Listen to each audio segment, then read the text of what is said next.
Mga kapugi, ito, tip number 2. Alam niyo ba mga kapugi,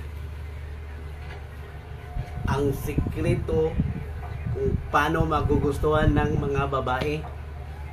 Sa mga mahilig dyan sa babae, ito, tip ko sa inyo. Kung gusto nyo magustuhan kayo ng mga babae, mga kapugi, kung may nililigawan kayo, make sure lang ng mga kapugi, hindi mabaho yung kilikili nyo. Yan ang mga technique mga kapugi. Kahit itanong mo pa sa mga kapatid mong babae o mga kaibigan mong babae, ayaw nila sa mga lalaki na mabaho.